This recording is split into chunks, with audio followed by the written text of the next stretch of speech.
Hello, and welcome to the Good Dirt Podcast. We're so glad you're here. I'm Mary. And I'm Emma, and together we are the mother daughter duo behind Lady Farmer, where we're all about cultivating a lifestyle that's simple, intentional, and connected to the rhythms of nature. As we take a winter pause until spring, we're excited to share some of our favorite moments from the podcast with you. Think of it as a time to listen, reflect, and reconnect, like cozying up with an old friend. Each week during this break, we'll be revisiting conversations that explore themes close to our hearts, like sustainable living, regenerative agriculture, and anything embracing slow living. We also want to let you know about our Substack. If you're not already subscribed, it's a great way to stay in touch. You'll find thoughtful reflections, resources, and updates on what we're up to. You'll see it all there, but we'll be pausing paid subscriptions while we're on break. Just a quick note, some details, especially in the introductions of these older episodes, might feel a little dated or like they're from a different season than the one that you're hearing them in. And if you hear references to retreats, our online community, the store, or sponsorships, or any other time sensitive offerings, keep in mind that they may not still apply. To stay up to date on everything, like we said, be sure to follow us on Instagram at We Are Lady Farmer and definitely subscribe to our Substack. We hope these encore episodes spark inspiration for your journey toward a life that's more aligned with the earth and yourself. It's such a joy to share this space with you.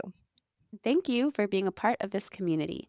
It's your presence and passion that keeps us grounded and growing. Now, let's get into it. We can't shop our way out of global warming. It's green consumerism. Like Mhm. electric cars are good, they're better, but we need infrastructure, we need public transit. How about no cars? We can't just green up our current way of living.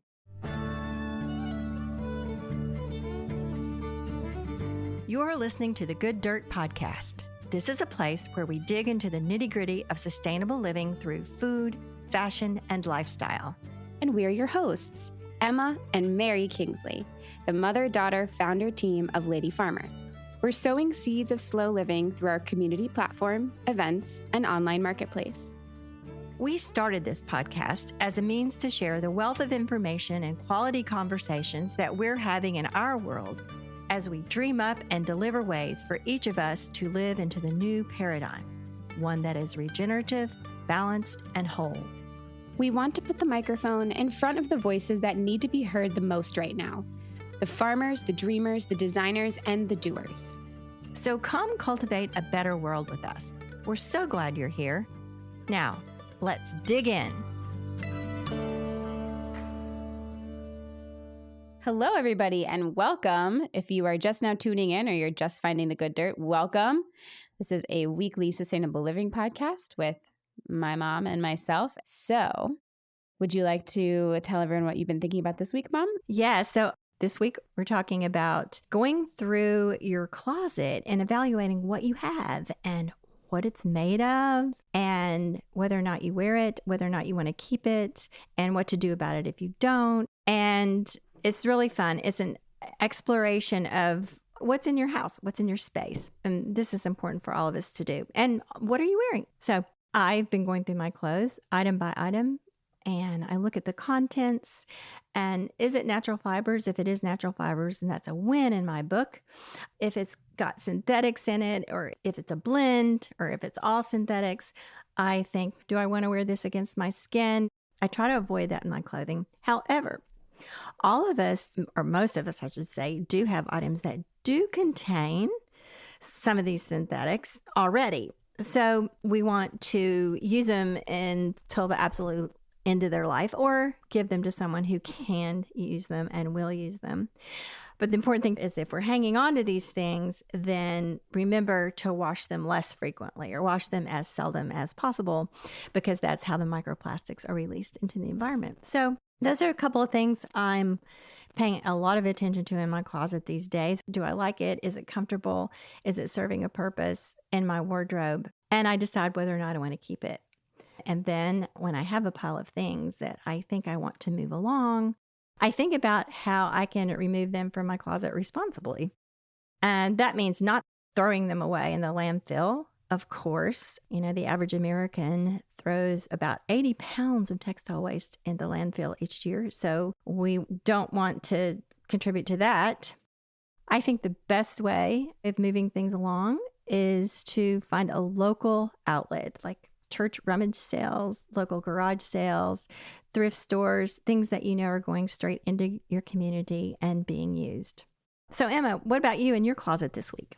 I love going through my clothes and pulling things to take to clothing swaps with my friends. So we've been doing clothing swaps a bit more frequently lately. And I have found, this seems so obvious, but I found that actually putting a bag or a basket in my closet helps me in the moment when I'm looking at what I have and thinking about what I'm wearing. If there's a shirt hanging and I pass by it repeatedly, I might pull it out and say, when was the last time I wear this? I'm not actually wearing it. So in that moment, I have a place to put it that I know I'm going to take to a clothing swap, as opposed to once in a while doing like a big clean out and kind of getting decision fatigue from that. I'm doing it more slowly one by one. So basically I've got my little bag, and then when that fills up, I text my friends and say, hey, I've got a nice little pile, want to do a clothing swap? So that's something that I've started doing, and I've noticed that really helps me just be more aware of what I have and what I'm wearing and what I'm ready to let go of.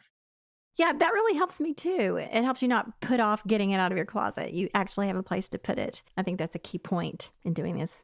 And you know what? I think that this topic translates really well to this week's guest, who is queen of resourcefulness and using what you have. Anne-Marie Bonneau is our guest for today from Zero Waste Chef. Anne-Marie is a cookbook writer, blogger, fermenter, and sourdough baker. And as we said, she is the voice behind the blog Zero Waste Chef, and she's author of a book by the same name. She's lived plastic-free since 2011, and she shows others how reducing their trash not only benefits the planet, but also satisfies their taste buds, improves their well-being, and boosts their bank accounts. Anne-Marie lives in the San Francisco Bay Area with her 2 daughters and her sourdough starter. Anne-Marie says that a sustainable lifestyle starts in the kitchen. So you can get started with the use what you have, spend less money recipes, and lots of tips that you will find in her book and by following her on Instagram, and of course, right here on the Good Dirt podcast in the conversation that you're about to hear. This was so fun. Anne-Marie reminded me of thneeds, and I've been thinking about them ever since. And so if you're like me and you had forgotten what a thneed is, stay tuned and you will find out. So take it away, Anne-Marie Bonneau, the Zero Waste Chef.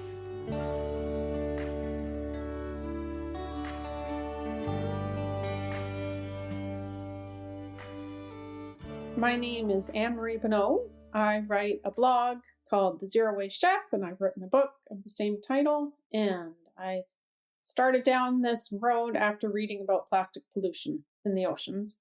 And I just wanted to get off of plastic, and it just kind of snowballed from there. Zero Waste Chef, that makes me think that you're a recipe developer, cook. Is it just that, or do you go into other things, zero waste and zero waste living?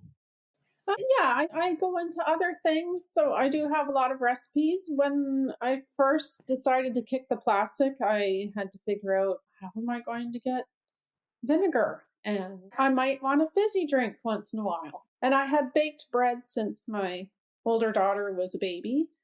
But I had this inkling that I could do it without buying active dry yeast. So then I started making sourdough, and I started fermenting all the things. And I also talk about just how to shop for the food so that you don't bring home a lot of plastic. And I touch on things like our food system and let's see, a little bit on gardening, a little bit obsessed with Hugelkultur. Oh, what's Hugelkultur? Oh, Hugelkultur is awesome. Not only do you get to say Hugelkultur all the time, Yeah. but so I have raised Hugelkultur beds. And basically, you bury logs in the soil. And then as those decay, they're filled with water. And we're in a severe drought here in California. It's a little bit scary. Yeah. As the wood decays, it releases that water. And the insects that break it down, they aerate the soil. And so the soil eventually, takes years, has all of these nutrients and water. One of our cherry trees died, and now it's in Hugelkultur beds. So you bury the logs underground, or you create raised beds? Raised beds. If I had a huge yard, I would do a mound.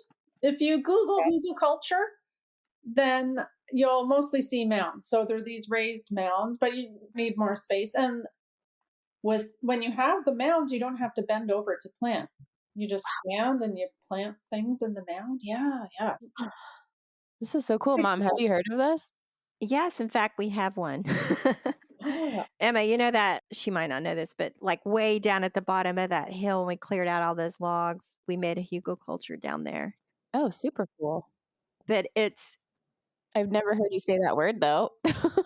yeah, it's a permaculture thing. And in our case, and we need to do something about this, like tweak the system a little bit, but it's far away. So we tend not to use it. Also, it's pretty new. It's only a couple of years old. So it probably needs more time for this stuff to decay.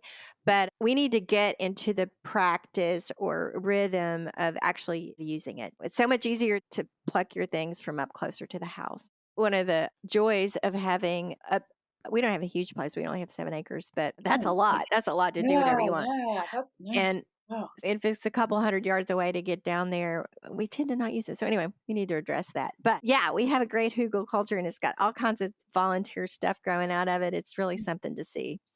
And we're feeding a lot of deer and rabbits and birds and stuff. So yeah, it's not going to waste by any means. Everything that grows in our yard stays in our yard. So I don't put anything in the yard waste bin because it's crazy to do that, to send all of these nutrients away, send the leaves away, bag them. It's crazy. Oh, yeah. Absolutely. There was this very funny TikTok the other day from an account called Black Forager. Did you see this, Emma? Where Yeah. she said, public service announcement, leave the leaves. It was really great. Yeah. Yeah. Yeah, that's one of humans' more insane behaviors is raking leaves and having them hauled off in plastic bags. But anyway, that's a whole nother thing.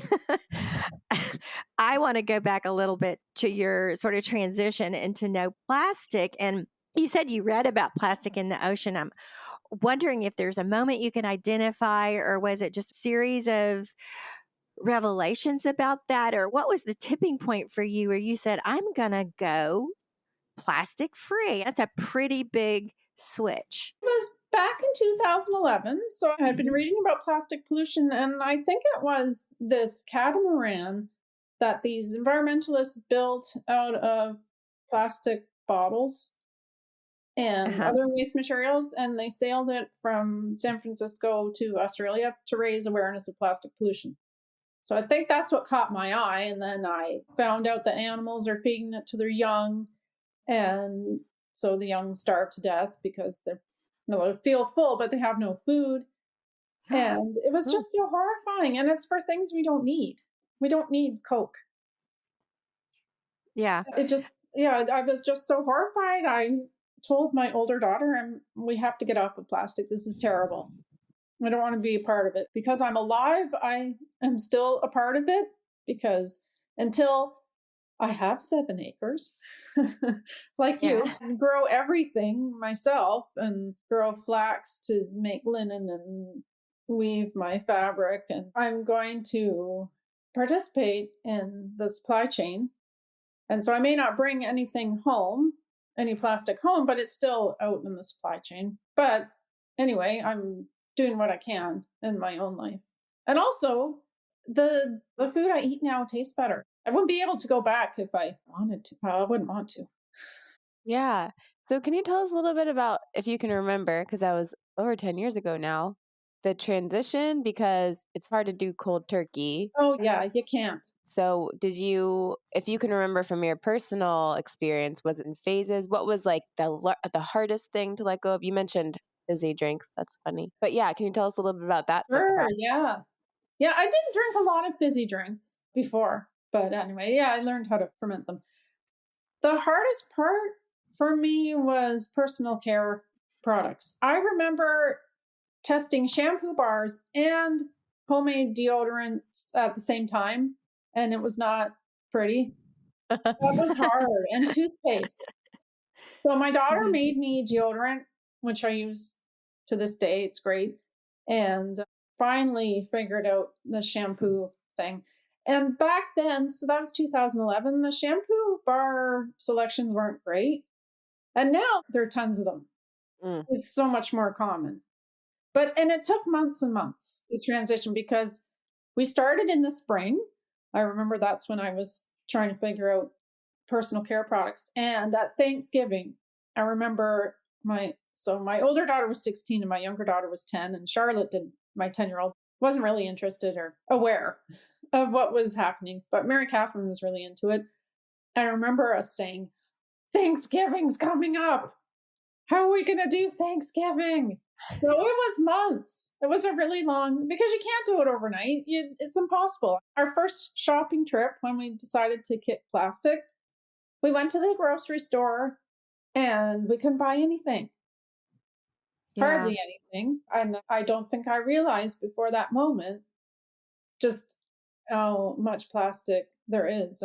But anyway, I told Mary Catherine that we wouldn't be able to do it. I said, this is impossible. Can't buy anything in here. But then we just slowly made changes. And one of the big ones was to shop at the farmer's market. We have them year round here. We're completely spoiled. And it's all unpackaged. It's all delicious food in open bins. And the farmers get a bigger portion of our dollar. And it's a lot more fun than going to a grocery store with the harsh fluorescent lighting. So that made a big difference. We sold some cloth produce bags, really simple, to take to the farmer's market. And then we discovered that we could take our own containers to the stores with bulk bins. And I remember that was a big deal. We were so excited. We can just take our containers. We don't have to use the plastic bags. So those two things made a big difference. Yeah. Yeah. So when you went to the store that first time and subsequently as well, there's so many things that, as you said, you can't get. And so you go to, okay, say you mentioned vinegar, a glass jar of vinegar. It still has the plastic cap. Did you just give yourself grace on that sort of thing? Yeah. And yeah. And do you still handle it that way? There's this little narrow window of things that you just really have no control of and there's nothing to do about them. Or have you found solutions to avoid even that? I know zero waste is, to what extent is it actually zero waste? We know there's a whole continuum in there. It's a goal. The zero is a goal that Mhm. you will probably never reach, but it sounds a lot Yeah. better than reducing my trash by half. Less waste. Yeah, just so I found solutions for most things. The one thing that I haven't replaced is the little plastic seal on refillable glass bottles of milk, Mm. cream. Yeah. So Like, that's one thing. So I'd need a cow or a goat, sheep.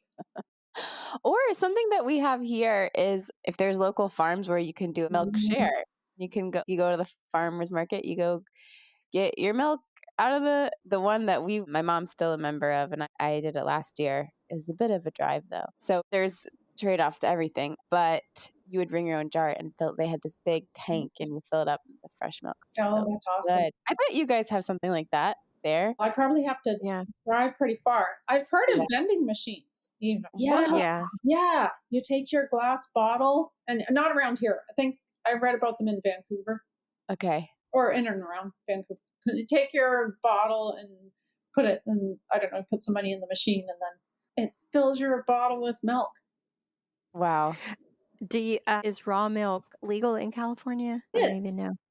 Oh, that's great. So you Yeah. could get it in the store, but obviously it's not going to be in a plastic-free thing, probably. Yeah, returnable glass bottles. Yeah, we just bought some at the farmer's market on Sunday. It's so good. It's really good. Yep. You might be able to find a cow share somewhere. And granted, what is the carbon footprint of our driving 50 minutes to get it? That is a thing. But, as we say so often in this discussion, there's trade-offs, Right. advantages, disadvantages, there's loopholes, you just give yourself a waiver on some things. You just have to balance it all out Oh, yeah. somehow. Yeah. Yeah, I think I could buy a pound of beef at the butcher counter in my metal tin, but probably better to eat more legumes and beans. And even if you have to buy them in plastic. I want to go back to that point you were making earlier, and you also write about this on your website. Even when we're zero waste ourselves, even if we figured out all the alternatives and the ways around it, we're participating and it's still out there. It's still, you give a couple examples. Well, we're eating in a restaurant. Yeah. My older daughter has worked in a lot of kitchens while she was going to school. She worked in kitchens in the summer, and the amount of waste, everything's in plastic, and they store everything in single use plastic. Everything's comes in single use plastic, and they store things in single use plastic. Plastic wrap is on everything. And Mhm. and the food waste too. So the one place Mary Cat worked in got this jam in big giant glass jars, and they came in cardboard boxes filled with styrofoam Hmm. to protect the glass. Yeah, so Yeah. she would bring the jars home. So we have lots of really nice jars, but and you don't see that. Yeah, I think about a lot too. If you go to a place like Costco or something, where you see the bulk of and it's the packaging that the packages come in. Like even if the package that you're purchasing yourself is reusable or recyclable, usually that whole pallet, right, is saran wrapped or it's just transport. It's everything. It's a lot of times, a lot of the plastic wrap and the plastic stuff and the single use is like literal health codes. Like Yeah. it's law to do that stuff. At least here. And I wonder, and probably in California, they're better about that. But yeah, it's crazy. Yeah. I Yeah. remember before COVID, we were back earlier in our journey to live with less plastic. We would take our to go containers to take out food places and ask them to use those. Sometimes they would, but more often than not, they would say that they couldn't do it because it was against the health code for them to have our container back behind the thing. So when you're dealing with laws and health codes, it's really seems like a giant mountain to climb. And with so many other examples of this where we have no control and we can have the best of intentions and short of becoming or driving people nuts with the observations and pointing this out and that out. And I have to watch myself too about sounding preachy about it. What do we do? And because you know as well as we do that once you start this, it really hurts your feelings to see all these things all over the place that Oh, other people aren't even thinking about. yeah. I don't know. I just keep doing my thing. Maybe it's not doing anything. Maybe it's not helping anything. But I don't think that's true. But I feel better. And Yeah. also, it's fun. And the food I Mhm. eat tastes better than it did Mhm. before. And I found also, so a friend of mine told me if I was preachy, I'd be unbearable. But I've noticed that friends and family, they've made changes. They just have seen things I've done and have said, "Oh, that's a good idea. I'm going to start doing Mhm. that." Yeah. Yeah, Lead by example. exactly. The more we can just demonstrate and And do as I normalize. do, not as I say. Mhm. Yeah, normalize it. Exactly. I'm really curious, Anne Marie. This is something that I struggle with, going zero waste or not. But definitely, if you are trying to do less waste, I imagine a good bit of, and just general healthy cooking, a good bit of planning and bulk and batch cooking goes into it.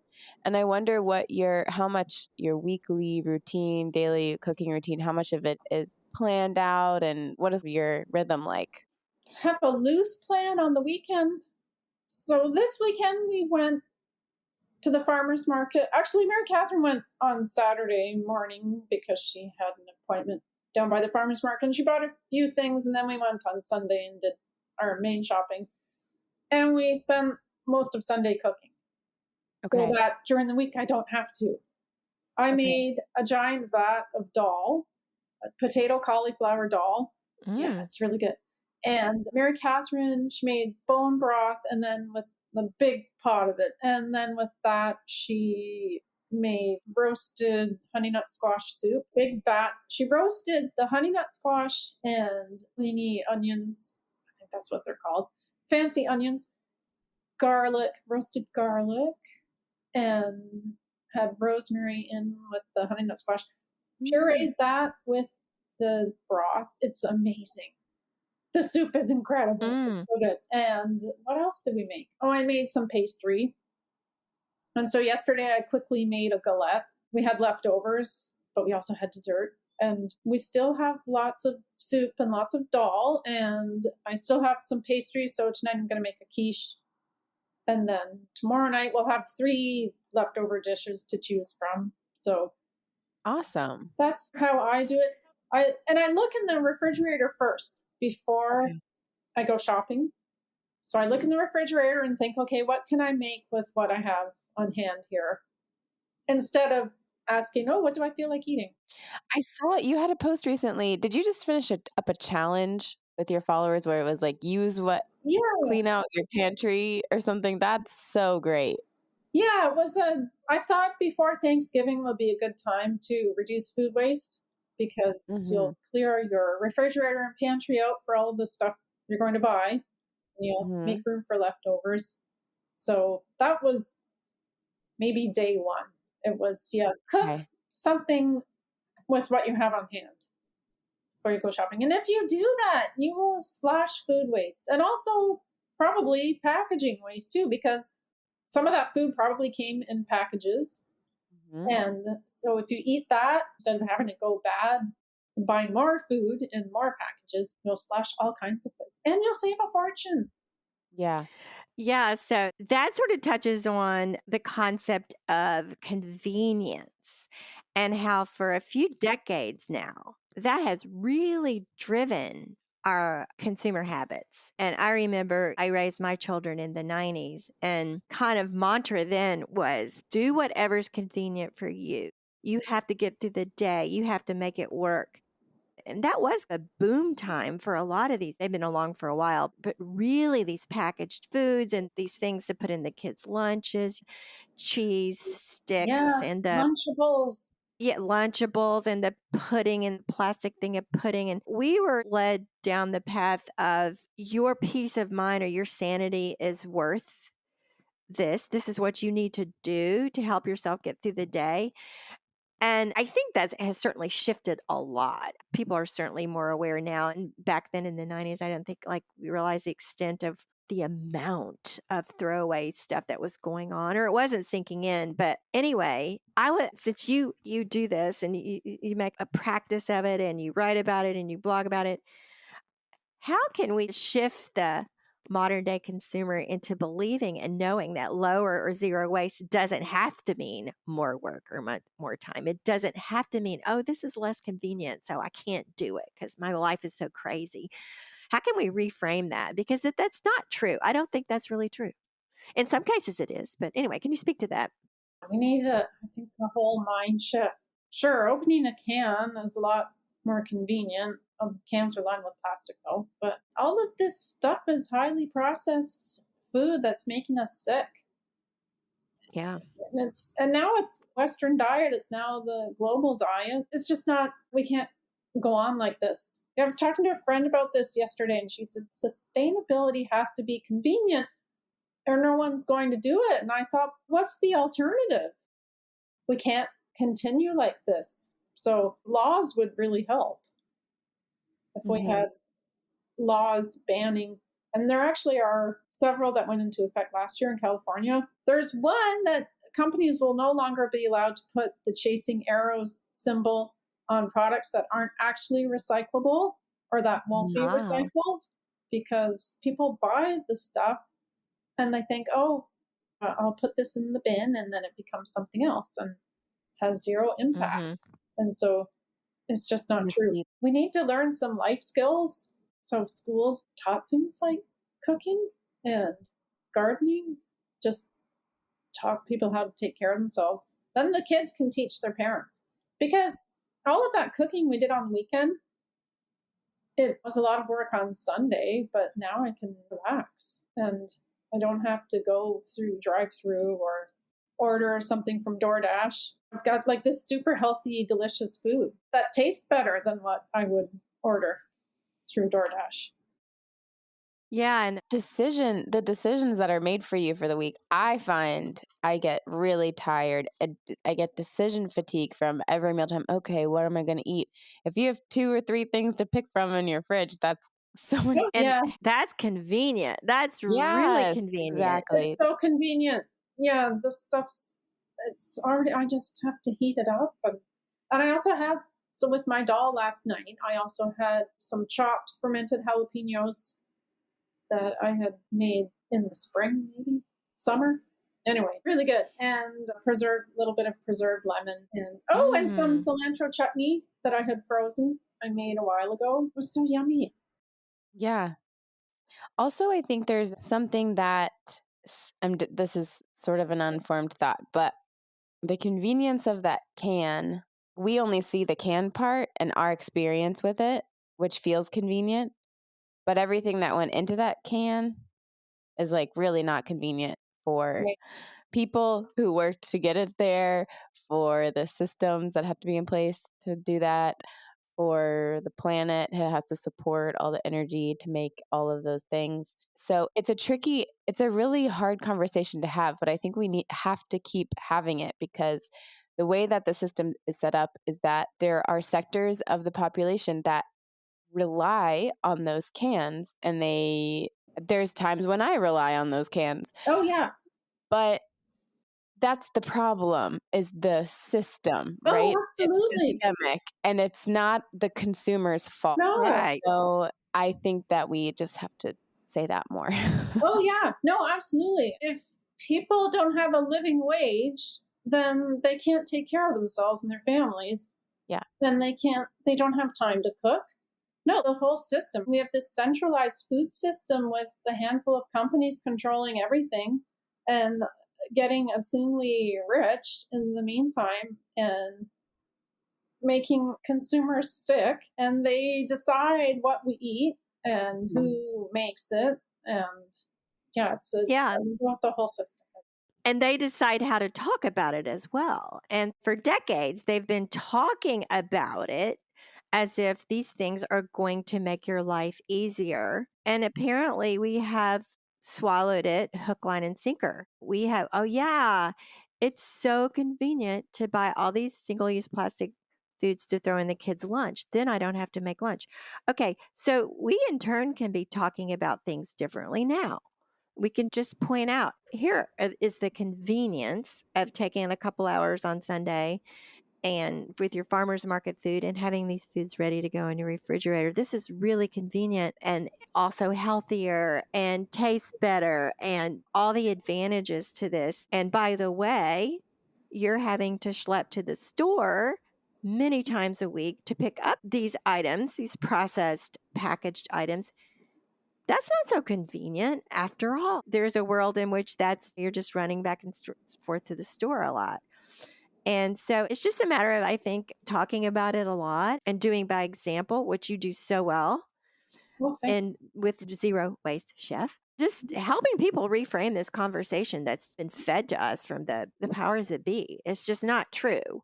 And another thing, I think people think that they have to eat some elaborate meal every night for dinner, and you don't. You just need to make sure that what you do eat is just healthy, simple food. It is, and it can be so simple. And this is what I'm talking about. We want to tell people this. Hey, if you got a squash at the farmer's market or at the store or wherever you got it, if you got a spaghetti squash, for instance, cut it in half, put it on a baking sheet, bake it, slice some tomatoes on top, butter, onions, chives, or whatever, little Parmesan cheese. You've got a great meal with zero effort. There's so many examples of things like Oh, that yeah. Sounds good. so simple and no trash. And as we were saying earlier, once you start doing this, it just feels so good and it's so much fun. It's almost like a self challenge. And once you just get over that hump of, oh, this is harder. I don't have time to do this. I've got kids. I have a job. All those things are true. We get it. It's just a matter of looking at it a little bit differently. I think. I don't know. Correct me Yeah. if I'm wrong, listeners. Let me have it if you No, and I want to disagree. recognize the creative energy that goes into it because there is a certain amount of creative energy and thought. And I think that a lot of times it feels that we don't have that or we aren't capable of that. And I just want to remind anyone listening that that's not true. And if you feel that way, it is on purpose because the way that our attention economy works now is it benefits a lot of other people for us to feel like we can't do anything ourselves and that Oh, we yeah. can't think about things ourselves and that we're not that creative. And it can feel, speaking from experience, it can literally feel insurmountable. Like someone listening might be like, what you just described with the spaghetti squash mom, that Mm-hmm. could be even too much. Okay, how do I think of the spaghetti squash? I need to pay someone to tell me exactly what to do step by step. That's how so many of us are. That's how I am. And so I just want to say that out loud too. I don't have the exact answer, except just remember that the reason you feel that way is because we are depleted creatively and energetically because of all the things that are asked of us all the time. And I think that's why we have this podcast, and what it comes down to for us, slow living, is what can we do to get some of that back so we can do this? And what comes with that is I will say intangible, but very real feeling of trading out this feeling of dependence, lack of time, being rushed for the realization that we can do things and it does feel good. It's very rewarding and really does not necessarily, it can take more time, but it doesn't have to. And that's why we just like to talk about these things a lot on here. And shifting a little bit, I love the word you came up with and on your website, thneeds. You said you don't have thneeds. Talk about thneeds. What are they? Oh, Give us okay. some examples. Oh, all right. I wish I could take credit. That's from the Lorax. That's a Dr. Seuss. Oh, Oh, yeah. right. Now that Yeah, you say yeah, that, I remember. yeah, Okay, very good. yeah. So the Onceler, he makes these thneeds, which are his factory makes them out of the truffula trees, and they chop down all the truffula trees for their fluffy. I don't know what they are. They're not Thneeds. leaves, but the The trees fluff. are these puffy, Yeah. colorful growths coming out of them. And so his factory, they weave them into thneeds, which are, I don't even know what they are. They're like sweaters. He says you can use them as a sweater or bicycle seat, bicycle covers, or all sorts of different things. But it's a thing no one needs. Yeah, so that always stuck with me, the thneed. Yeah, we're just marketed constantly with needs. Can I just say that I almost bought a couple of times in the past few days, and I literally have to be like, no, like I feel like, what are you doing? Have you guys seen the like red light therapy face? We're probably getting Wand? fed different ads, but yeah, there's like a The wand Yeah, I where saw you that like today. like a glowing red thing, and it makes your skin perfect, of course. Maybe it does. I don't know. If you want to sponsor us, we'll give it a try. Please. But I think that's the ultimate. I personally, my skin, I feel pretty okay about my skin. I have my skin, and it's not even, that's not even a pain point for me. Luckily, I have plenty of other pain points, but it's just, I really feel like I need this wand, and it's just this funny, I can watch myself having the thoughts and be like, wait, it's totally a Yeah. need. Yeah, Oh, it's okay. just $39 or whatever.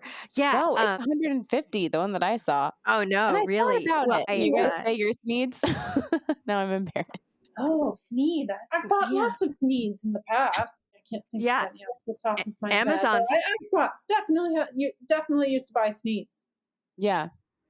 Yeah, and now I'm dealing with that. If I could talk to my younger self, one thing I would say was think before you buy stuff, because when you are older, you will want to purge it and it will yes, drive you crazy. You'll have Mhm. a garage full of crap that you can't get rid of. big yes. You'll spend weekends going through the junk in your garage, giving some to Goodwill and posting some on Nextdoor. And yeah, just try not to accumulate a whole bunch of stuff. Amen. I think that like the human life cycle in these days and times is you spend a certain first part of your life building up, achieving, getting your degrees and your jobs and getting all the stuff and getting all set up.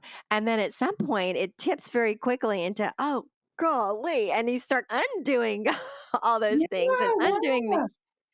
yeah, it's and certainly on the other side of the accumulation part and Just went through our grandparents' house. Just went my parents' house, and they've been married 71, 72 years, and they had quite a few things. And a lot of that stuff is had limited time to do it there Mhm. on the premises. So a lot of that stuff is in my barn loft right now. And I'm starting to think about, wow, you talk about weekends going through things. It's so true. And sometimes I'm very aware of life being my daily life, actions, tasks being about placing things, moving things, trying to get rid of things. And like you say, if I could speak to my younger self about just chill on bringing stuff into the house. And I remember earlier, like 90s, early 2000s, when in the heyday of these big stores that stock all this stuff and they have sales and everything. And I remember in the days when that was an entertainment to go and get stuff and take advantage of the sales and have fun and all that kind of thing. And now I feel like I'm paying the price for that, paying the price for getting cheap things. And it's the price of your time, it's the price of your energy, it's the price of your mental health. Yeah, Right. yeah. Yeah, all the clutter is it's just it's bad feng shui. It is. Are there any zero waste needs, Anne Marie, that you can think of that because the other side of this whole conversation is all of the objects and products that that we're marketed to that are sustainable and that we think we need to be more sustainable. I think that's a very funny irony of this side of things. Oh, So, yeah. can you think of any? Oh, yeah, yeah. So when we started this, Mary Catherine was 16. She was just a teenager, and she would come to me regularly and say, "Oh, we need to buy this to replace that. We need Mhm. to buy metal straws, and we need to buy silicone baking mats." And finally, I said to her, "We can't shop our way out of global warming. It's just a different. It's green consumerism. Like Mhm. electric cars are good; they're better, but we need infrastructure. We need public transit. We Yeah. need. See, we How about can't. no cars? Yeah, how about no cars? We can't just green up our current way of living." Yeah. Yeah, there are lots. I get emails all the time from companies wanting to work with me. Oh, I bet you do. Oh yeah, every day. And some of the stuff is crazy. One company had a subscription zero waste box. Oh, what? Yeah, and I thought, what's in this box? So every month you would get a box.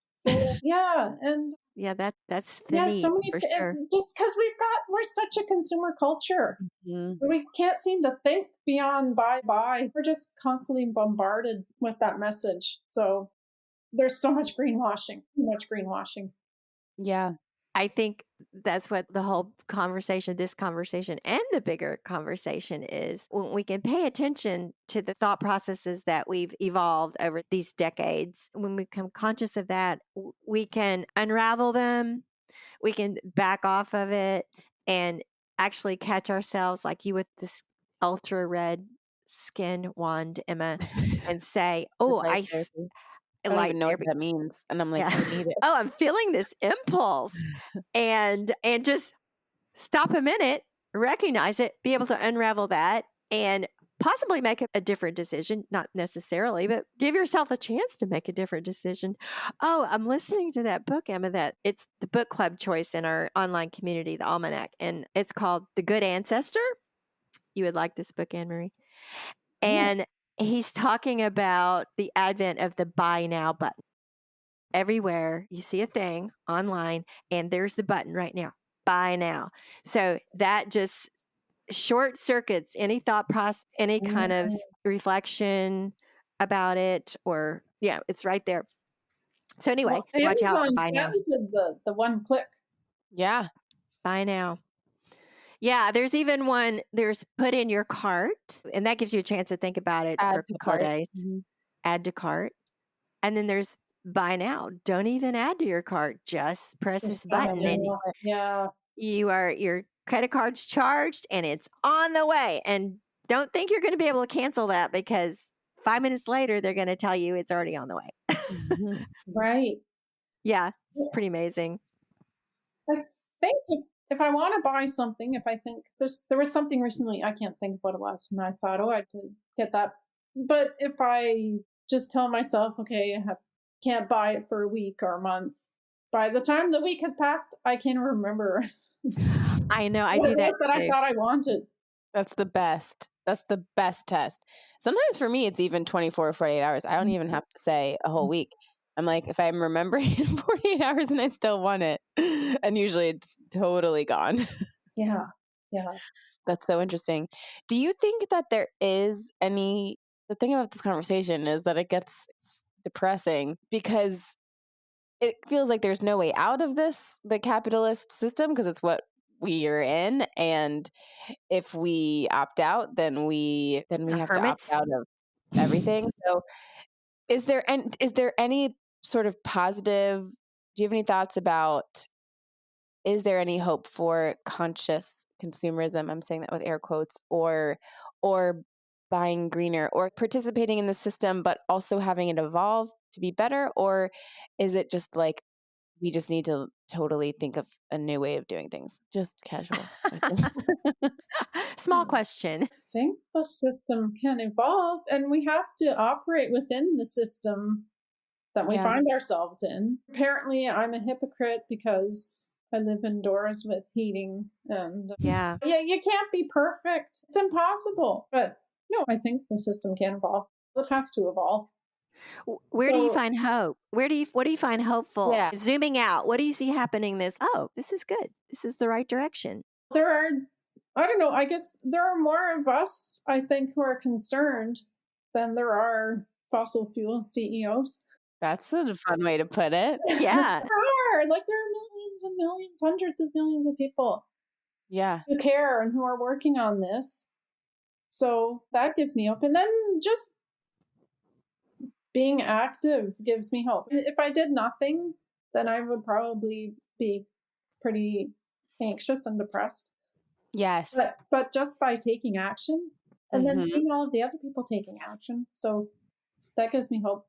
I remember before Greta Thunberg came on the scene, I kept saying to friends and family, like, why aren't people out in the street? Why isn't everyone freaking out? And then people did start taking to the street.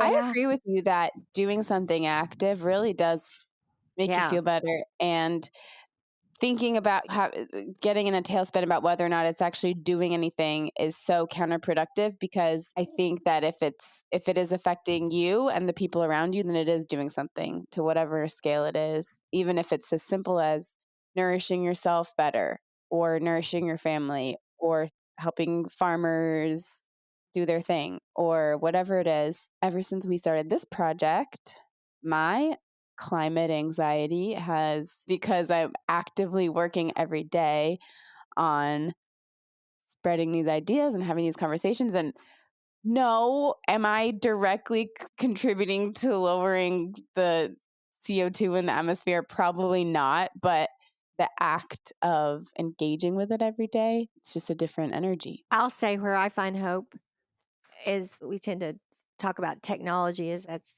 such a big part of our woes, and it is. But I think we don't think about the fact that technology is technology and it's always looking forward. And I think there are solutions that are underway now that maybe we don't even know about yet. And that's sort of me using my imagination. But technology had all along the way, all along human evolution, there have been problems and humans have solved it. Problems and humans have solved it.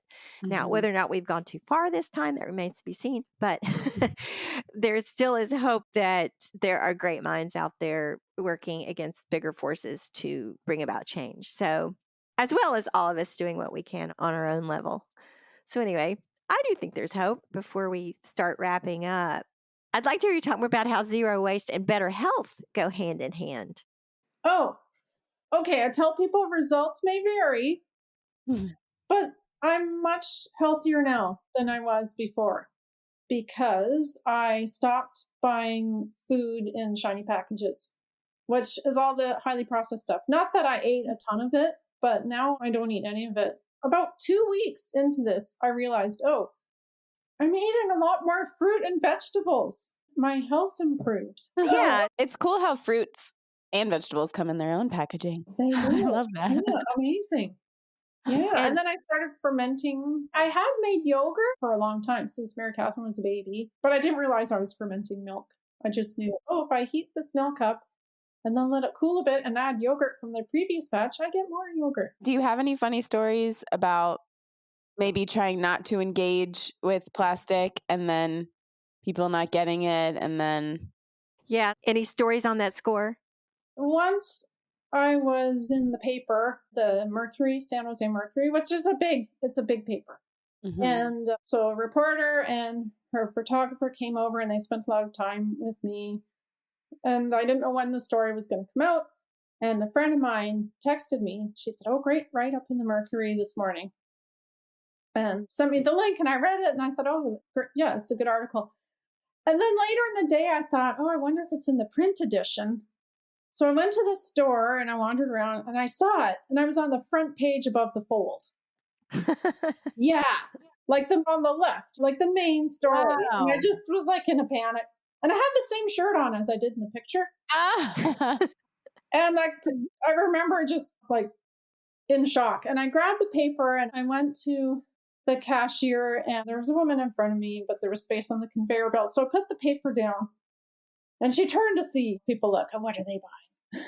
And she saw the paper and she said, "Oh, that woman." And I just went, "Hmm." She said, "I read the whole article and I commend her for what she's doing, but she's so extreme." And I was already in shock from being on the front page. And I just stood there looking at her and she looked at me and she said, "Oh, is that you?" Oh. So that's probably the funniest story I have about people not getting it, thinking I'm a weirdo. That's a good one. That's a good one. If you're going to act outside of the system at all, you have to be a weirdo. Yeah, If we were normal. That's true. true. But how am I front page news? Really, how did we get to this point? I eat a lot of vegetables. I don't buy stuff I don't need. And I ride my bike a lot. Yeah. And I'm Wow. Wow. extreme. I'm extreme. What a Yeah. statement. That's just like the biggest glaring irony. That's great. What a great story. I love that. Oh, thanks. Yeah, I should thank that woman because I tell that story all the time now. Yeah. I thought you were going to say that the newspaper was in a plastic bag. No, yeah, long ago I used to get the paper. This was before I went plastic free. I'm from Canada. We moved to the States in 98. So when we moved here, I started to get the paper, and that's the same way in Canada. Anyway, I canceled it because of the plastic. I remember a friend who thought I was nuts. Yeah. That's less of an issue now because I feel like not many people get the paper delivered anymore. Oh, yeah, that was back in the late 90s. But it is baffling. Yeah, that was a lot of plastic. Yeah, it was every day, and I thought, I'm canceling. Yeah. It's too much plastic. I can't stand it. Same thing. And I don't even remember where I was living at the time. It's been a while, but I asked, can you please not do it in plastic? And I was refused because it gets wet. And then people Right. complain that their paper's wet and they demand another one or a discount or whatever. So then again, you run into the whole thing. The whole thing is Oh, yeah. Yep. What does slow living mean to you? Just living intentionally, Yeah. I think. Yeah. Do you feel like you do slow living? Oh, yeah. Absolutely, I think. Yeah, I first read about the guy who started the slow food movement. Yeah. I read about that. Must have been like 20 years ago. Yeah, it's a long time. It probably started before that, but that's when I read about it. Yeah, it just really appealed to me. It started, I can't remember what year, but it started with a bunch of people in Italy, in Rome. Yep. They were protesting a McDonald's going in the main square or something. Yep. And they coined the phrase. It's still alive and well. Oh, writing, yeah. I gave a talk last year for our local slow food chapter. Oh, fun. So, what does the good dirt mean to you, other than the name of this podcast? What does that Um, phrase mean to you? well, literally, I think of soil, and everything comes from the soil. So it's essential that we stop abusing it and take care of it. And, Yeah. Provides us with everything we need. We have everything we need. Oh, I and love it. We totally do. the work you do as zero waste chef, people had to cook without the things that are messing up the soil, and teaching people about food waste and how to prevent it. That is a tremendous factor in taking care of our soil, because actually food waste, food that we're not using is a very valuable resource if it can be put back It rather than is. a toxic landfill item that Right. causes methane gas. You have a choice, two choices there. You can eat it, or three. You can eat it, you can throw it in a landfill and it creates methane gas and contributes to climate change, or you can put it back and have it enrich our soil, becoming good dirt. Right. So Right. the work that you do is a wonderful contribution to all those ideas. Plus, it's just great stuff. Just great food, great recipes, great ideas, great hints, and your content just is incredible. So thank you for what you do. We really appreciate it, and I love it. Oh, thank you. Thanks for the kind words. I appreciate it.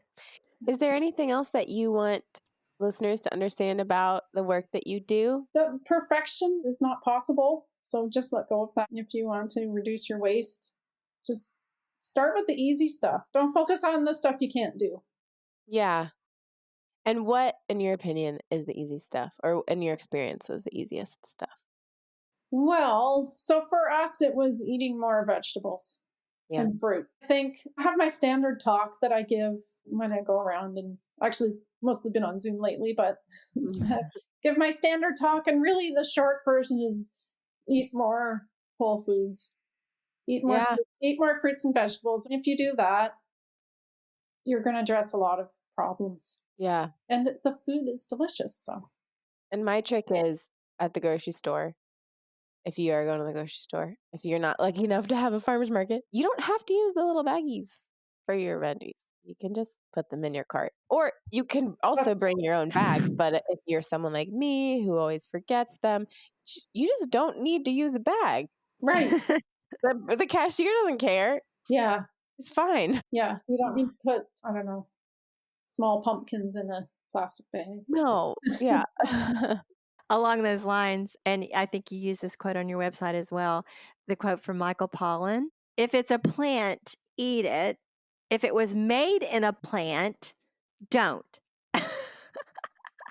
I love that. It covers a lot of territory right Oh, yeah. there. Yeah. And his other maxim for eating, eat food, not too much, mostly plants. Yeah, I almost forgot, and this ties in. And one more question before we go. I'd love to hear you talk about lard, because lard for decades has been like the bad boy of all foods. So talk about lard is like this wonderful food, which it is.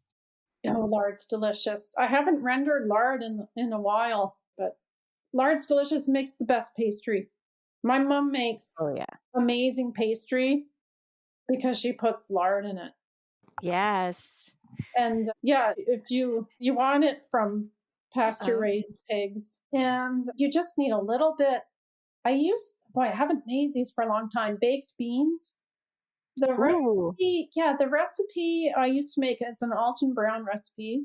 And Mhm. it calls for, I don't know, a ham hock or something, but I found they're delicious just with some lard. As long as you have lard. Yeah, you just need a little bit and it adds so much flavor. Oh my goodness. I'm going to try that.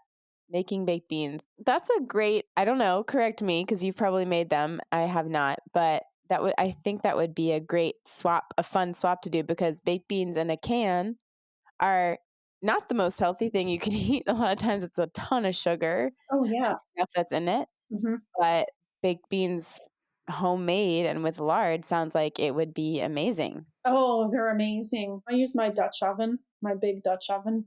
And oh, I have to make some now. Yeah. Do you have a recipe on your blog, or can you No, I don't. It's an Alton Brown recipe I use. So bottom line is You don't have to be afraid of lard. It's a great and useful food, and you can feel okay about the climate change aspect of it because you can source animals that are raised responsibly so that if you choose to use lard for its many benefits, you can rest assured that you are not harming the climate.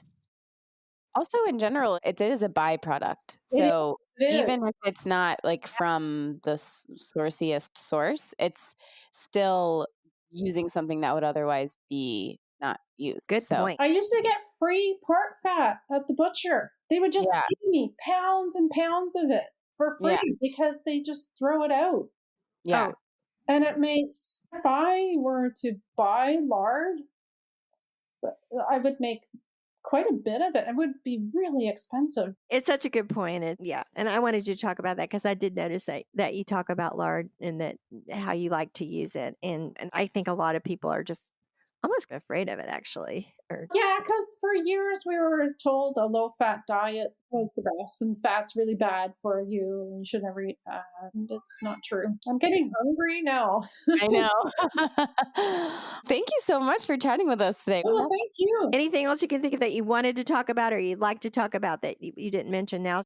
I think people shouldn't feel guilty for the system that we live in. You have to survive. And we're swimming upstream a lot of the time. So, Yeah, and guilt is not a helpful feeling. Like you can't do anything with that. Once you start doing these things and making these decisions, the decisions that you won't feel guilty about come easier and easier. They come more naturally. They come from a place of just real passion and desire instead of just trying to check off the be good box.